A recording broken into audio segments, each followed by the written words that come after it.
What is up, guys? Welcome back to another brand new video. Today we are looking at the long-awaited, the very interesting Tynee Explorer. I've got so much to say about this board, so sit back, relax. I hope you enjoy the video. If you've got any comments or questions, shut them down below. If you like what you're seeing, make sure you hit the thumbs up button. Of course, if you're new here, hit the subscribe button, turn on the notification bell. Yeah, that's it. Let's go. Scotty. Who's Scotty?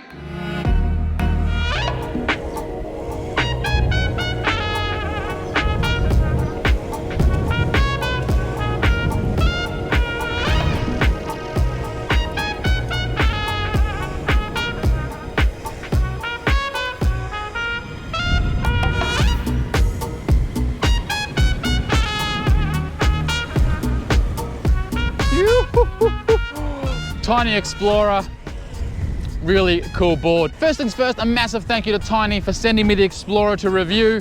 They did send it to me for free, but like all the brands I work with now, they do not try and control the narrative of the video. So let's jump into the high level specs of this board. It is a dual belt drive, 6374 motors, 3,500 watts each is their max. However, obviously we're not using anywhere near the max of these motors, which is a good thing because it's very hard to overheat them unless you're thrashing them in long grass or uphill non-stop. The ESC that is powering these motors is an in-house custom designed ESC. It's 60 amps, so it's got plenty of get up and go. It comes in a number of different wheel configurations. I've got the 155 Hoters on today. You can get cloud wheels as well. I actually think I saw on the website the first 200 orders get free cloud wheels included in the purchase price. There will also be a link and a discount code down below. Of course, it's an affiliate link or an affiliate discount code, so if you choose to use it, it saves you money and it gives me a few dollars in my back pocket, so thank you if you choose to use it. Now here's the magic of this board, and the thing I really love, the deck. It is a Canadian maple, bamboo, and fiberglass. So not only is it flexible, but it's also strong. And because it's got that maple in there, it can take a rider weight of up to 150 kilos, which is a really big deal for a flexible 2-in-1 all-terrain electric skateboard. While we're down on the deck, let's look at the flex. So you can see there, it is really energetic. I'm just gonna slow down and put my weight into the middle. Like, this is a really nice, flexy, energetic skateboard. The two things that make that possible are its really nice segmented enclosure. I'll give you a close-up shot. And as I just talked about, that bamboo and maple deck with fiberglass for strength and flexibility. Now the battery that Tynee has gone with in the Explorer is a 12S 4P Molly cell P42As. They are the flavor of the month at the moment, and for good reason. They're a really nice cell. And because of that 12S 4P, you're looking at 725 watt hours, I think. I'm pretty sure my calculation's 725, 724. If it's wrong, I'll put it here. Good sized battery delivering good range with very little battery sag when you get down to that bottom 20-30%. You'll still have sag, but a lot less than other brands, which is always a good thing.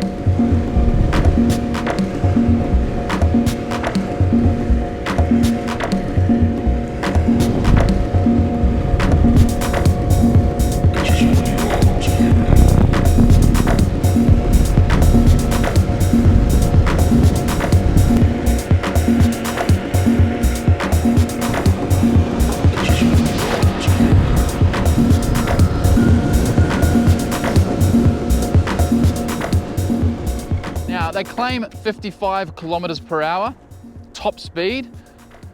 Let's try and test that out. I forgot my elbow pads today and my safety jacket, so this is a little bit irresponsible. You should have the GPS data on your screen.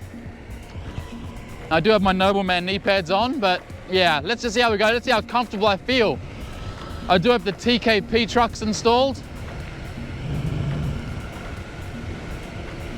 Hey, super stable. I can't see the speed, but you guys can.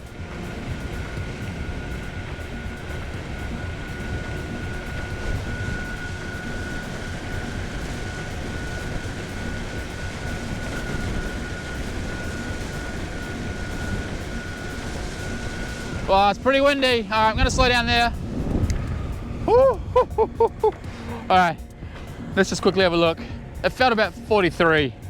Yeah, 42.8, wow, good guess. So 42.8, it had a little bit more to give. I think 55 might be a little bit ambitious. I think we'll probably get to, I'm gonna go 47 to 50 on this board. We were getting close to full acceleration. Of course, Murphy's Law, my screen recording didn't work, but I think it still showed the max speed reached down the bottom there. So I can't show you the numbers as I was going, but you can see the max speed there. It's because I locked my phone. When you lock it, it stops the screen recording. Sorry.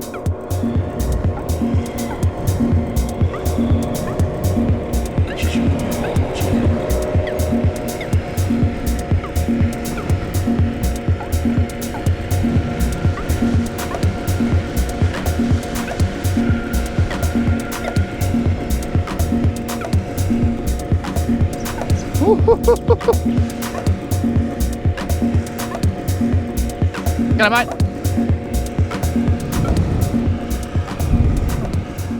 Now let's talk about another first that Tynee's doing. I think it's a first. If I'm wrong, tell me below. They're offering 2 different truck configurations when you order your Tynee Explorer.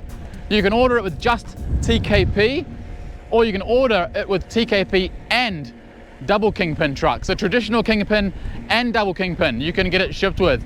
Now I think that's a really nice extra, a nice little option, because some people will want this board with double kingpin, and some people might be comfortable riding this board flat out at 50 or 55, whatever it can reach, in double kingpin. I've got the traditional installed today, and it is really carvy. It's set up really nice, and I have tightened the bushings a little bit out of the box.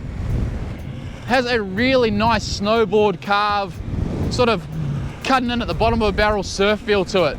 The Hoter tires definitely help with grip, and those traditional kingpins just give so much confidence because they're so sticky. That acceleration.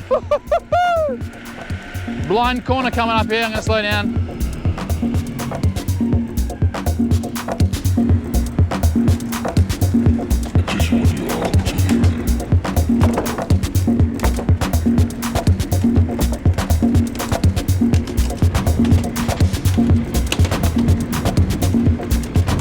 Now, I'm not a big fan of riding on boardwalks because you can quite easily get a big splinter in your tire. I didn't know this was here.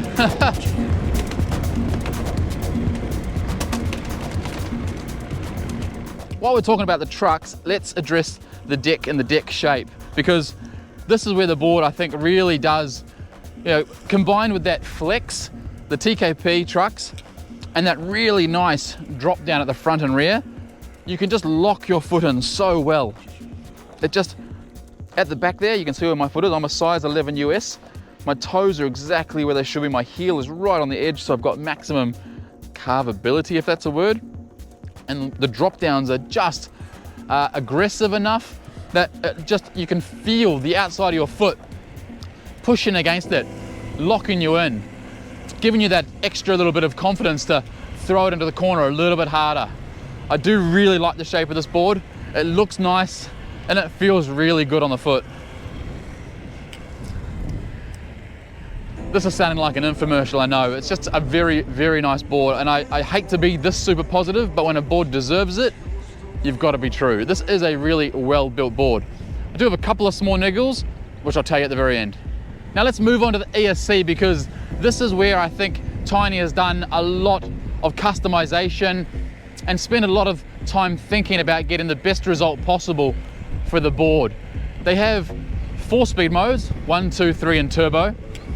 But then they have 3 ride modes as well. Now what they're deeming as ride modes is ways that you can lock your board to perform a certain way. So the first ride mode is Eco. Now Eco basically just turns everything down. Turns your acceleration down, it doesn't make it super aggressive, keeps all your top speeds, so it's really good for a group ride if you want to go for a fast pace. So Eco mode just turns everything down, makes it a bit more relaxed, and really extends the life of your battery. The next mode is what they've called legit mode. Now I actually said to Aiden, I said, I think you should call it legal mode, not legit mode, but he had his reasons why he wanted to call it legit mode. Totally legit. And what legit does is it locks it to a certain speed. So you cannot go past, say, 20 kilometers per hour. Now, I really like this, especially where I am in Queensland, because electric skateboarding is actually legal as long as you wear a helmet and you follow the rules and you only ride where you're supposed to ride. So certain bike lanes, footpaths, and so on. Max speed in most places is 25k an hour.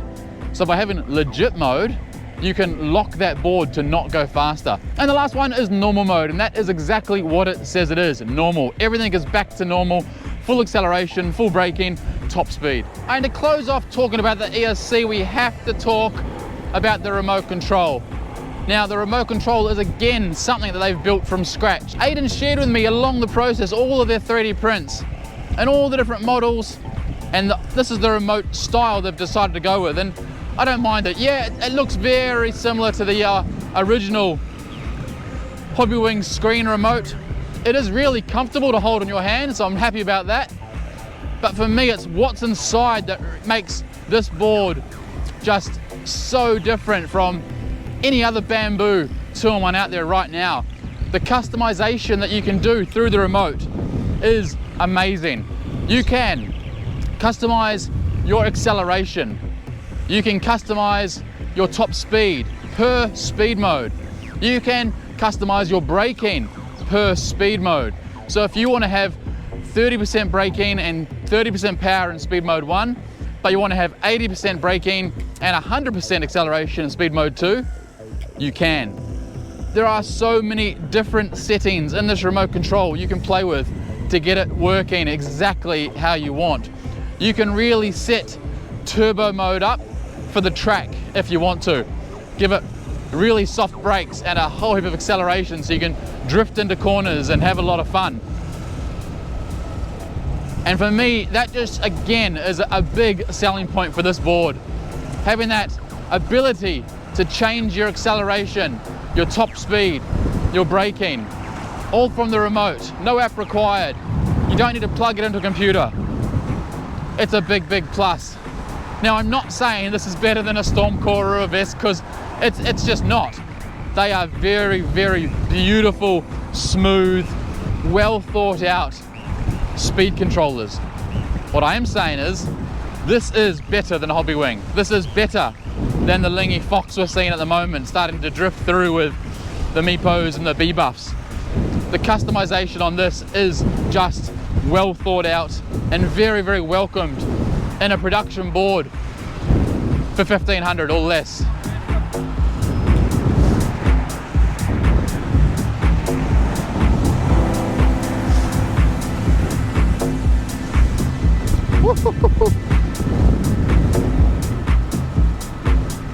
G'day.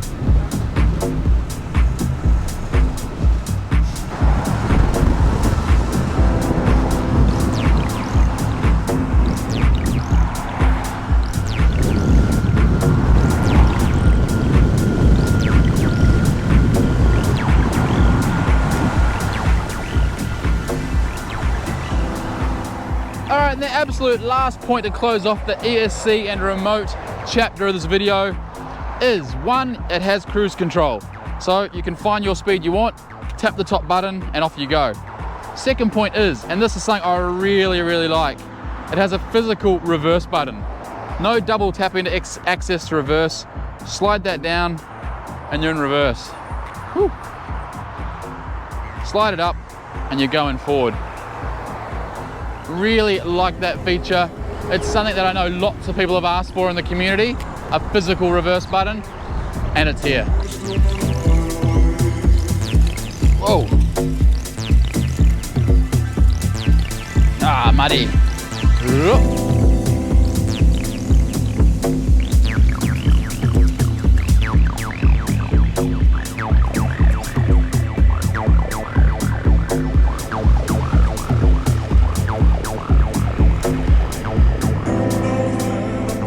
Alright, just really quickly, let's do an acceleration test, speed 1, 2, 3 and turbo. Not going for top speed. Like, this is speed mode 1. Actually has a nice little bit of kick. It's climbing up to about 17 kilometers per hour. Speed mode 2, 3, 2, 1. Okay, again, nice acceleration, nice, very clean. And that's going at about an extra 10k an hour, so that's 28 kilometers per hour there. Okay, speed mode 3, 1, get my foot locked in. All right, 3, 2, 1. Okay, definitely more torque and climbing to a much higher speed.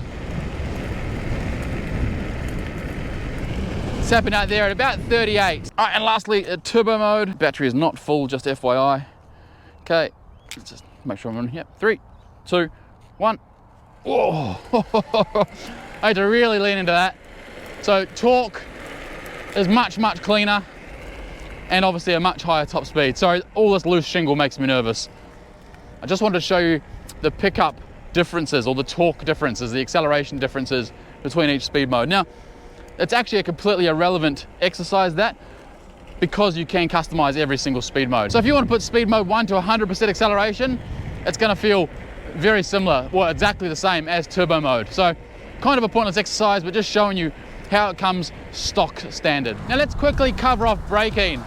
Even though it's adjustable, so it's kind of irrelevant because you can set it to 100% and it'll try to throw you off. I've got mine set at 50%, but I do have a loose belt, so you'll probably hear it slip. So we're on 42 kilometers per hour, and I'm gonna brake in 3, I'm gonna slow down a little bit. 3, 2, 1, brake. Woo-hoo-hoo. Okay, I let it off the brake because I don't want to slip my belt too much, but even at 50% you can slide your tires, you can skid. So braking is not a problem at all. If you want more, turn it up. That's 50% only.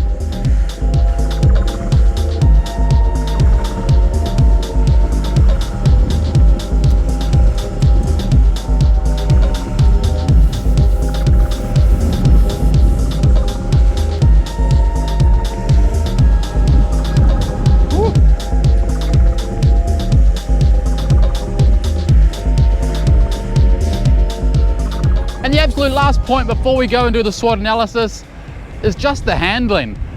It's a beautiful board to ride, and you can have a lot of fun just carving it and throwing it around, getting really nice side to side.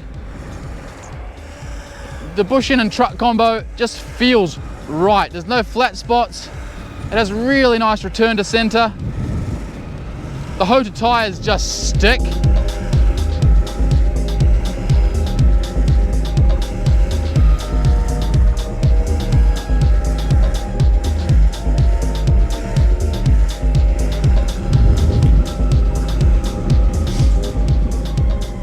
That's all right, I've got brakes.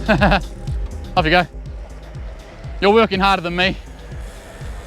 All right, so let's do the SWOT analysis on the Tynee Explorer. Firstly, how amazing is the scenery? Blue sky, wetlands, perfectly smooth path that just goes for kilometers and kilometers and kilometers. Okay, so we had to quickly change locations because my GoPro battery went flat, so I had to shoot back to the car and get my spare, because the one I had in my pocket was also flat. Again, Murphy's Law. It's been a day of silly errors. So let's go to the SWOT analysis on the Tynee Explorer. Let's start at the top. As I just said before, you may have heard it, it may have cut out. The deck is spectacular. The perfect amount of flex, super strong, nice rebound.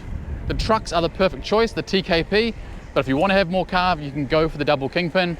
I personally think the TKP on this board are more than enough. The battery enclosure is beautifully designed, segmented, and flexes with the deck, so there's no stress or any pressure on the electronics, so you know when you're flexing up and down, it's flexing with the board. There's no problems there at all. The 6374 140 kV motors are a really nice choice, and the in-house built ESC just rounds out this package. Being able to change all of your settings, from acceleration to braking to speed modes to legit mode to eco mode, it just is really sensibly designed and well thought out. Moving on to weaknesses, I've really been scratching my head because I try not to review a board without weaknesses, but I'm really struggling. You know, it's got good motor height, good ground clearance, nice trucks, strong deck, 60 amp ESC. It's hard to find a weakness on this board.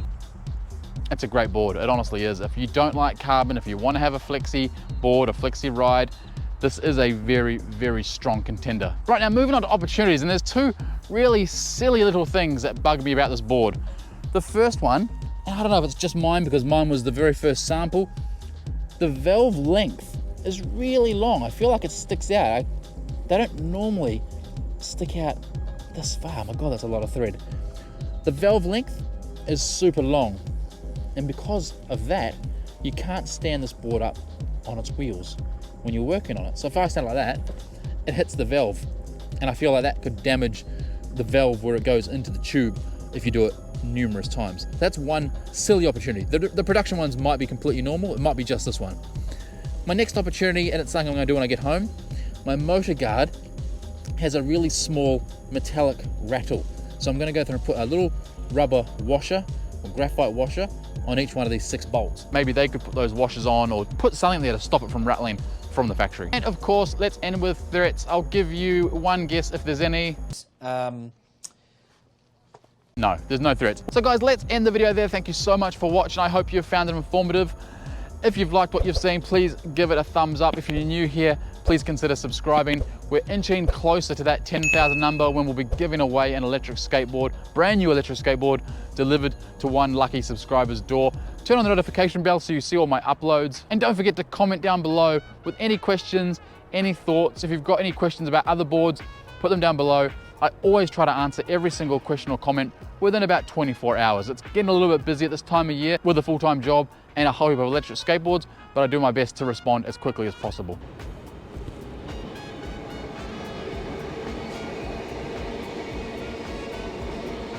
But I think I've taken up well and truly enough of your time, so don't forget, always skate safe, wear a helmet, and we'll see you on the next video.